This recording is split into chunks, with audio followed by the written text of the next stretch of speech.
इस प्रतिष्ठित क्लब के संरक्षक के नाते मैं पहली बार आपके बीच उपस्थित हुआ हूं।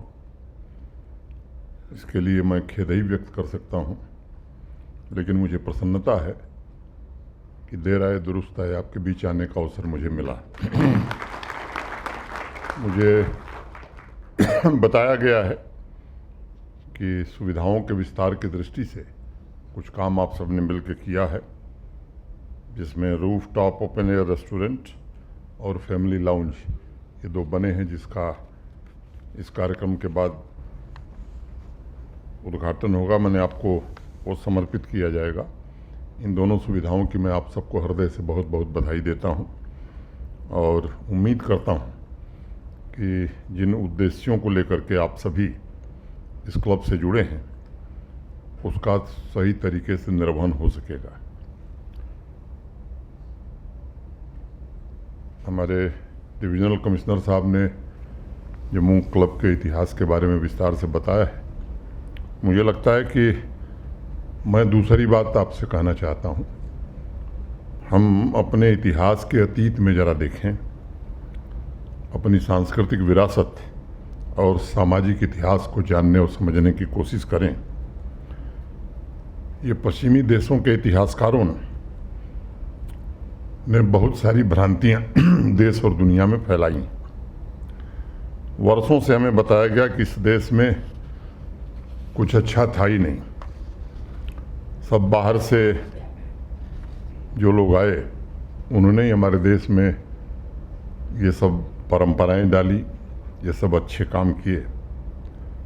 मैं बात क्लब कल्चर की ही करता हूँ, यहीं तक सीमित रखता हूँ।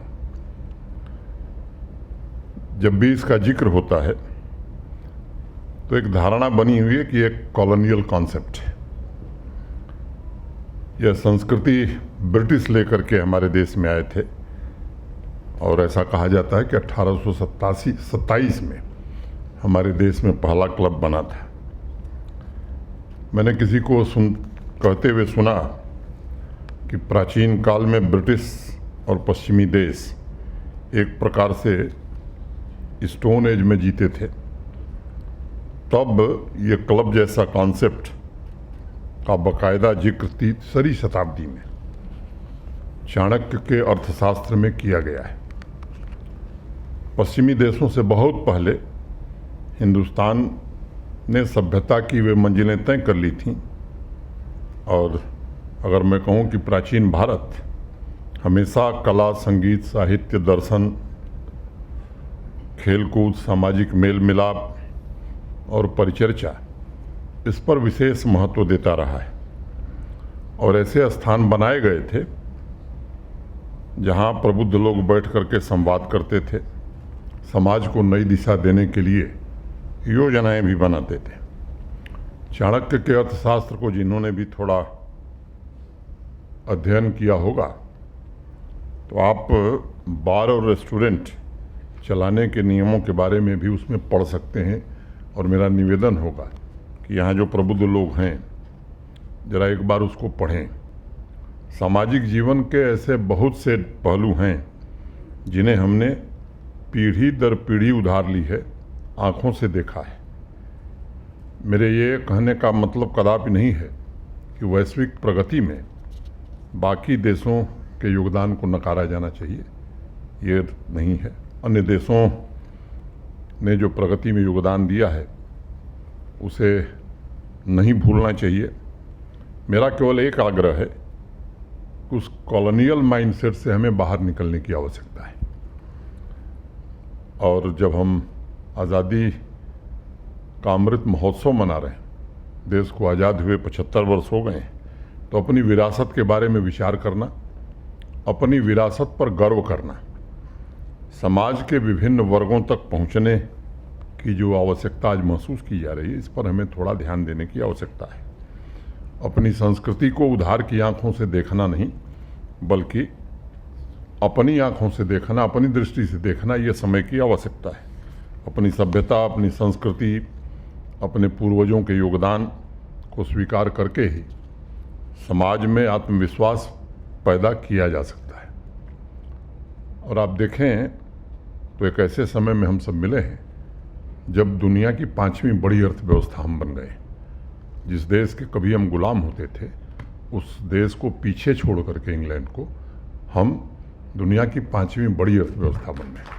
आज एक बड़ी महामारी से उबर करके दुनिया की सबसे तेज गति से बढ़ने वाली अर्थव्यवस्था हम बन गए। और जो लक्ष्य माननीय प्रधानमंत्री जी ने रखा है आत्मनिर्भर भारत का, वो आत्मनिर्भर भारत दुनिया की तीसरी बड़ी अर्थव्यवस्था बनना चाहता है। मुझे लगता है कि माननीय प्रधानमंत्री जी के लक्ष्य को पूरा करने में सबको एकजुट होकर के योगदान करना होगा। और मुझे कोई संदेह नहीं, जिस तरह की युवा पीढ़ी में मैं जोश देख रहा हूँ, जिस तरह युवा पीढ़ी में मैं प्रतिभा देख रहा हूँ। एक समय था जब बीबी बैटरी के लिए हम परेशान होते थे, एक समय था चिप का निर्यात हम बाकी देशों से करते थे। वो सारी चीज़ें हमारे देश में बनने जा रही हैं। अगर पुरातन काल की मैं बात करूं तो केवल एक घटना का जिक्र करता हूं। जब सिकंदर ने आक्रमण किया था, आप में से कुछ लोगों को शायद मालूम होगा, तो वो नदी पार नहीं कर सका। उसने गुप्तचर छोड़ रखे थे और उसके गुप्तचरों ने जाकर के बताया कि ये जो मगध की सेना है इतनी बड़ी संख्या में है, इतना उत्साह है, इतने हाथी घोड़े हैं कि उनसे मुकाबला करना आपके लिए मुश्किल है। और वो युद्ध के लिए पूरी तरह से उत्साह के साथ तैयार है। वहीं सिकंदर से पुरराज मिलते हैं, पोरस जिनको आप कहते हैं, उनकी मित्रता होती है। और मित्रता का आधार जानते हैं क्या है?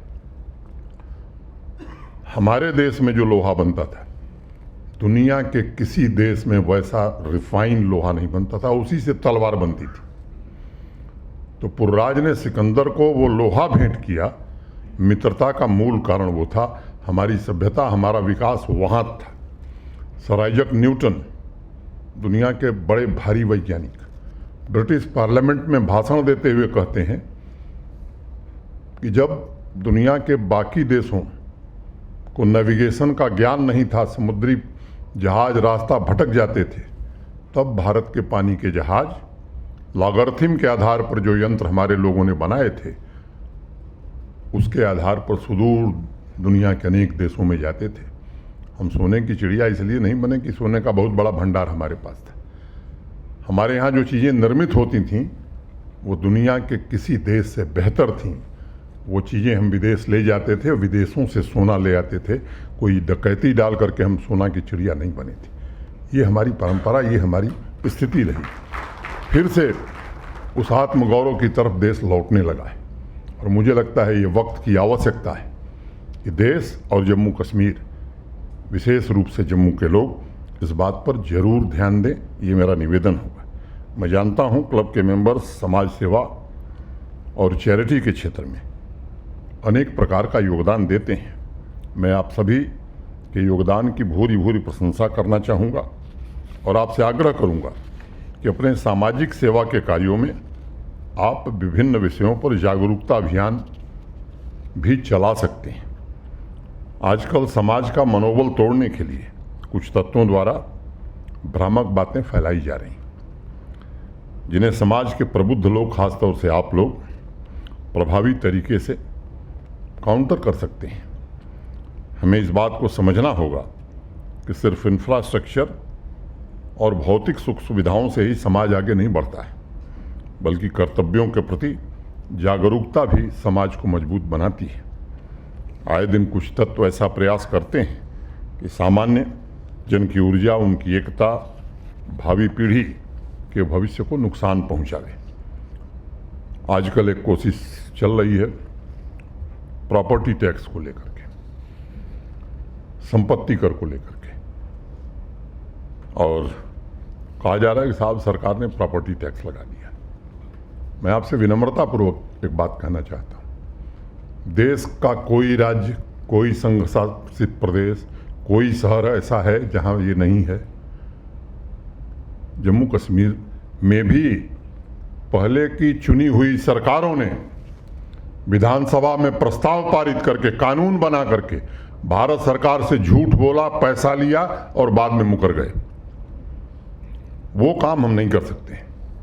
और जो फैसला किया गया सोच समझ करके विवेकपूर्ण ढंग से, जिसमें जम्मू कश्मीर के व्यापारियों, नागरिकों के हितों का पूरी तरह से ध्यान रखा गया है।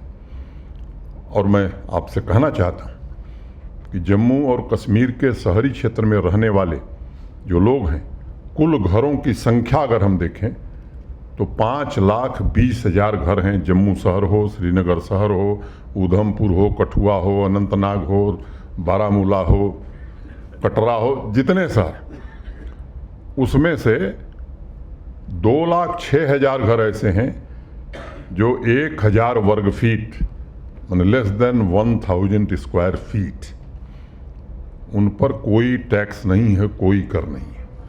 अगर परसेंटेज आप निकालिए तो 5,20,000, 2,06,000 पर कोई टैक्स नहीं, तो 40% लोगों पर कोई टैक्स नहीं। अब दूसरा आंकड़ा मैं आपको बताता हूँ, 2,03,600 ये ऐसे घर हैं जो 1,000 से 1,500 स्क्वायर फीट के हैं, लेस देन 1,500 स्क्वायर फीट, और इनको एक साल में जो अधिकतम टैक्स देना है वो 1,000 रुपया है पूरे वर्ष भर में। और वो भी 1,000 किसको देना है? जो जम्मू में रहता है या श्रीनगर में। और जम्मू श्रीनगर में रहने वाले हर व्यक्ति को नहीं, कुछ खास इलाके में उसका विवरण आपको उपलब्ध कराया जा सकता है। मेरे पास समय नहीं कि मैं एक मोहल्ले का गांधीनगर में कितना लगेगा ये बताऊं, ये मेरे पास समय नहीं।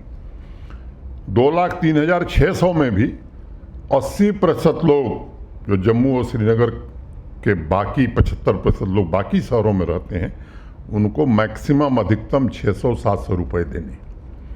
अब इसकी तुलना अगर मैं देश के बाकी शहरों से करता हूँ, मैं तुलना दिल्ली, मुंबई, चंडीगढ़ से नहीं कर रहा हूँ, मैं तुलना कर रहा हूँ हिमाचल के शिमला से, मैं तुलना कर रहा हूँ अंबाला से, मैं तुलना कर रहा हूँ देहरादून से, तो इसका 1/10 है, 10वां हिस्से से भी कम। बाकी जो बड़े लोग हैं उनके घर हैं। और मैं समझता हूं कि समाज के गरीब लोगों की सहायता करना आप करते हैं, और इसी टैक्स से सरकार चलती है, इसी टैक्स से आपका इंफ्रास्ट्रक्चर बनता है। आज 1 लाख करोड़ रुपए की हाईवे और टनल की प्रोजेक्ट जम्मू कश्मीर में चल रही है, 1 लाख करोड़ की। अभी मैं उम्मीद करता हूं कि मार्च में या अप्रैल में मल्टी मॉडल टर्मिनल का शुभारंभ हम सब करने जा रहे हैं। अनेक इस तरह के काम हो रहे हैं। अगर मैं हेल्थ इंफ्रास्ट्रक्चर की बात करूं, हेल्थ पैरामीटर्स में देखिए तो जम्मू कश्मीर आज देश के किसी भी विकसित राज्य से आगे जो भी पैरामीटर्स हैं। और हेल्थ का जो हमारा बजट है पर कैपिटा अगर हम विचार करेंगे तो देश के विकसित राज्यों से ज़्यादा हम खर्च करते हैं। हर नागरिक को 5 लाख रुपए का एक सुरक्षा कवच हेल्थ कवर के रूप में दिया हुआ है, चाहे वो धनी है चाहे गरीब है। देश में ये योजना लागू करने वाले हम पहले जम्मू कश्मीर के लोग थे। माननीय प्रधानमंत्री जी ने इस के कारण ये योजना यहाँ हम लागू कर सके। अनेक इस तरह के काम किए जा रहे हैं। अब मैं व्यावसायिक भवनों की बात करता हूँ, कमर्शियल प्रॉपर्टीज़ की। कुल संख्या 1,01,000 है शहरी क्षेत्र में जो व्यावसायिक कमर्शियल कॉम्प्लेक्स है। उसमें 46,000 46,000 से थोड़े ज़्यादा ऐसे हैं जिनको वर्ष भर में अधिकतम 600-700 रुपये से कम देना है, और लगभग 30,700 ऐसे हैं जिनको एक साल में 2,000 से कम देना है, और 2,000 जम्मू श्रीनगर वालों को देना है, बाकी को थोड़ा उससे कम ही देना है। अब कल्पना कीजिए, रेहड़ी वाले से राहुल यादव यहाँ हमारे कमिश्नर बैठे हैं, वर्ष भर में 5,000 रुपया लेते हैं। अब रेहड़ी वाला जो सब्जी बेचता है वो 4,000 देगा वर्ष भर में, और हम 700 रुपया देने में हमको दिक्कत हो रही है। मैं जानता हूं कि आपको दिक्कत नहीं है, सामान्य आदमी को दिक्कत नहीं है, दिक्कत कुछ खास लोगों को है, जिन लोगों ने लंबे समय से यहाँ के कानून का दुरुपयोग करके आवाम की भावनाओं को भड़काकर अपने आने वाली 5 पीढ़ियों के लिए संपत्ति जमा की है। परेशानी उनकी है, और एक दूसरी मानसिकता की भी दिक्कत है। कुछ लोग जम्मू कश्मीर में ऐसे हैं जो इस मानसिकता में जीते हैं कि भारत को हम टैक्स क्यों देंगे। मैं आपसे विनम्रतापूर्वक निवेदन करना चाहता हूं, आपका कोई सुझाव है, मैं खुले दिल से आपके सुझाव का स्वागत करता हूं।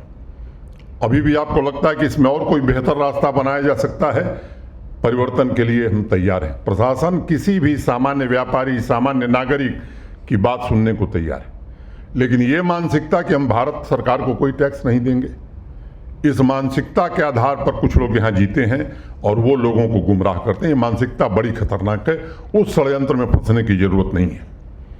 कुछ लोगों को समझ में नहीं आता है कि वो क्या कर रहे हैं। पर्दे के पीछे कुछ ऐसे लोग हैं जो दूसरा खेल खेलना चाहते हैं।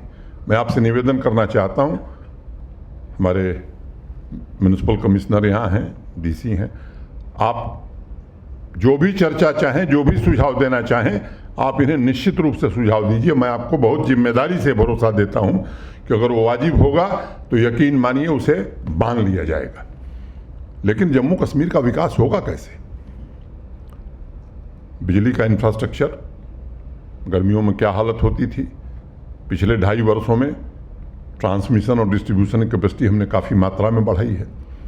एक भ्रम पूरे देश में फैलाया गया कि हमारी उत्पादन क्षमता बड़ी है। 3450 मेगावाट बिजली का उत्पादन हम करते हैं, और आप में से शायद कुछ लोगों को मालूम होगा, इसमें से 7 महीने अधिकतम 300 मेगावाट ही उत्पादन है जम्मू कश्मीर का। देश के बाकी राज्यों से बिजली न ली जाए तो यहाँ 5 घंटे बिजली नहीं दी जा सकती है। तीसरी बात मैं आपको कहना चाहता हूँ, पिछले 4 वर्षों में भारत सरकार से 20,000 करोड़ रुपया कर्जा लेकर के यहाँ के लोगों को बिजली दी गई है। अब बिजली का भुगतान, बिल का भुगतान नहीं करेंगे, इसमें कौन सी इज्जत है? अब ये व्यवस्थाएं कैसे चलेंगी? मैं आप सबसे ये आग्रह करना चाहता हूं कि इन प्रश्नों पर भी, ये हमारा राष्ट्रीय कर्तव्य है, इन प्रश्नों पर भी विचार करने की जरूरत है। और 900 करोड़, 800, 900 करोड़ रुपए हर साल हम अपने बजट से अर्बन लोकल बॉडीज को देते हैं। आप देश के अनेक शहरों में जाते हैं, मैं बॉम्बे म्युनिसिपल कॉरपोरेशन की बात नहीं कर रहा हूँ, अहमदाबाद के बारे में आप सब मुझसे बेहतर जानते हैं, आपका सीधा व्यापार से वास्ता है। अब रोज लोग आएंगे कि हमारे मोहल्ले की सड़क ठीक नहीं है, सीवरेज सिस्टम हमारा ठीक नहीं है, हमारी सुविधाएं और बेहतर होनी चाहिए, जरूर होनी चाहिए, लेकिन सर्विसेज के लिए, अच्छी सर्विसेज के लिए थोड़ा शुल्क देना, मैं समझता हूं कि ये सामान्य नागरिक को ये भी जिम्मेदारी उठानी चाहिए। और मैं आप सबसे आग्रह करूंगा कि इस विषय पर आप विचार करिए, जो भ्रांति है हमारी मदद करिए, लोगों को भी ये बात बताइए। और मैंने जैसा पहले कहा कि आपको लगता है कि इसमें कोई और बेहतर व्यवस्था बनाई जा सकती है, आप सुझाव दीजिए, हम आपको भरोसा देते हैं कि आपके उचित सुझाव को जरूर हम मानेंगे, जरूर लागू करेंगे। कल मैं टीवी देख रहा था, एक बड़े सम्मानित पढ़े लिखे सज्जन बोल रहे थे कि साहब बोझा डाल दिया गया है प्रॉपर्टी टैक्स का, कोविड से अभी इकॉनमी उभरी नहीं थी। मैं दूसरा तथ्य बताना चाहता हूँ, पूरे कोविड के दौरान देश के केवल 4 ही राज्य ऐसे थे, जम्मू कश्मीर यूटी है, जिनमें निगेटिव ग्रोथ नहीं थी। जम्मू कश्मीर की ग्रोथ, जीडीपी ग्रोथ कोविड के दौरान भी पॉजिटिव रही है। ये कोई सामान्य बात नहीं है, स्थितियां बदल रही हैं। और मैं आप सबसे आग्रह करूंगा कि तकलीफ होती है कभी कभी, हर सवाल पर विरोध करना, विरोध के लिए विरोध करना, ये कुछ लोगों का स्वभाव है। लेकिन सामान्य नागरिक के लिए मैं आज भी कह रहा हूं, फिर दोहरा रहा हूं बार बार, कोई उसकी तकलीफ है, कोई वाजिब बात है, जरूर कहिए, उसकी जरूर सुनवाई होगी। हम कोशिश कर रहे हैं कि एक पारदर्शी व्यवस्था जम्मू कश्मीर में चले, और काफ़ी हद तक हमें सफलता मिली है। 5 लाख सरकारी कर्मचारी, 1 करोड़ 30 लाख आबादी पर। महाराष्ट्र की आबादी 10 गुनी बड़ी है, वहाँ भी 5 लाख ही सरकारी कर्मचारी हैं। बगल के प्रदेश में 4-4 महीने पंजाब में वेतन नहीं मिल रहा है अध्यापकों को, और 20-25% ऐसे लोग थे जिन्होंने अपना दफ्तर ही अभी तक नहीं देखा था। अब सुबह भी दफ्तर जाना पड़ता है, शाम को भी उनकी तस्वीर खींची जाती है। ऐसे लोगों को परेशानी हुई है, और ये वही लोग हैं जो किसी परीक्षा को पास करके नौकरी नहीं पाए थे। कुछ लोगों के चहेते थे, इसलिए इन्हें सरकारी नौकरी दी गई थी। जिस भी गलत आदमी का नाम आप जानते हैं, जिसने हमारे देश की एकता अखंडता को खतरे में डाला है, उसके परिवार का कोई न कोई एक सदस्य जम्मू कश्मीर प्रशासन में है। समझौतों के आधार पर ऐसी नौकरियां दी गई। 47 लोगों को निकाला गया, आगे और निकाला जाएगा। और इसलिए मैं आपसे, खास तौर से आप विशिष्ट लोग हैं, अब ये समय आत्मचिंतन का समय है। व्यापार संगठन है, उद्योग संगठन है, इंडस्ट्रियल स्कीम जो माननीय प्रधानमंत्री जी के नेतृत्व में बनी है, मैं जिम्मेदारी से एक बात कर सकता हूं कि देश के किसी भी दूसरे राज्य से बेहतर स्कीम बनी। कुछ दिक्कतें यहाँ थीं, अभी भी हैं, उसको दूर करने की कोशिश की जा रही। लैंड बैंक हमारे पास कम था, इस अभियान में काफ़ी ज़मीन मिली, रसूखदार लोगों की ज़मीन मिली, और उस ज़मीन का उपयोग हम इंडस्ट्री के लिए भी करने वाले, खेल कूद के मैदान के लिए भी करने वाले, जगह जगह स्कूल कॉलेज और अस्पताल के लिए भी करने वाले। तो ये जो परंपरागत व्यवस्था रही है, मुझे लगता है कि इस पर हमें विचार करना चाहिए कि एक नई व्यवस्था में हम चले। ऑनलाइन सर्विसेज अधिकतम हम करते जा रहे हैं, और केवल यही नहीं, 32-33 सर्विसेज जिससे सामान्य आदमी का वास्ता है, 90% लोगों का वास्ता है, उसको ऑटो अपील मोड में हम 3 सर्विसेज हो गई हैं। आने वाले 2-3 महीनों के अंदर बाकी ये 32-33 सर्विसेज ऑटो अपील मोड में हो जाएंगी। ऑटो अपील मोड का मतलब पब्लिक सर्विस गारंटी एक्ट में अगर कोई आपका हक है नागरिक सुविधा का, 15 दिन में अगर कमिश्नर साहब को देना है, 15 दिन में अगर आपको वो सुविधा नहीं मिली, जैसे मान लीजिए आपका नक्शा नहीं पास हुआ, तो या तो किसी आधार पर उन्हें अस्वीकृत करना होगा और नहीं तो देना होगा। अगर 15 दिन में नहीं मिली, मैंने 15 दिन वो समय सीमा नहीं हो ज़्यादा, तो ऑटोमेटिकली इनके उच्चाधिकारी के पास वो स्विच ओवर कर जाएगा। मैंने इनका नाम इसलिए लिया कि कोई दूसरा मैं नहीं लेना चाहता, और तब इन पर आर्थिक दंड भी लग सकता है, अनुशासनात्मक कार्रवाई भी हो सकती है। तो इस तरह की रोज़मर्रा की ज़रूरतें जो हैं सामान्य आदमी की, death certificate, birth certificate, income certificate, caste certificate, domicile, इस तरह की 30-32 सुविधाएं ये ऑटो अपील मोड में मैं उम्मीद करता हूं कि आने वाले 3 महीने में हो जाएंगी। मैं आप सभी बहनों भाइयों से अंतःकरण की गहराइयों से आपके प्रति मैं हृदय से कृतज्ञता ज्ञापित करता हूं, और मैं मानता हूं कि 5 अगस्त 2019 जम्मू कश्मीर नहीं, देश के इतिहास की तवारीख बड़ी महत्वपूर्ण तवारीख है, और माननीय प्रधानमंत्री जी की दृढ़ इच्छा शक्ति के कारण आज जम्मू कश्मीर पूरे देश के साथ एकीकृत होने की दिशा में आगे बढ़ रहा है। इस प्रक्रिया को आगे बढ़ाने में आप सब सहयोग करिए। अनेक प्रकार की जो दूरियां थी देश के विभिन्न हिस्सों से, मोटे तौर पर वो समाप्त होती जा रही हैं। कल मैं आसाम के बच्चों से मिला था, यहाँ करके वो बच्चे परिवारों में रह रहे हैं, और इतने गौरव की अनुभूति हो रही थी उनको भी और मुझे भी। इतनी तारीफ कर रहे थे जम्मू के जिन घरों में रह करके आए थे, कहा साहब ऐसा आतिथ्य मैंने देखा ही नहीं था कहीं। यहाँ के 60 बच्चे गए हैं नॉर्थ ईस्ट। ये प्रक्रिया आगे और तेजी से चले। जम्मू कश्मीर भारत का अविभाज्य अंग है, रहेगा। दुनिया की कोई ताकत इसे मिटा नहीं सकती है। भारत की सब संसद का ये फैसला है। मैं समझता हूँ कि आज के अवसर पर मैं आप सबका हृदय से अध्यक्ष होने के नाते स्वागत करता हूँ, और ये अपनी गलती मानता हूँ कि काम की व्यस्तता में क्लब के लिए समय निकालना मेरे लिए मुश्किल होता है, लेकिन कोशिश करूँगा कि आगे एक आध बार फिर आपसे भेंट हो। बहुत बहुत धन्यवाद। नमस्कार, जय हिंद।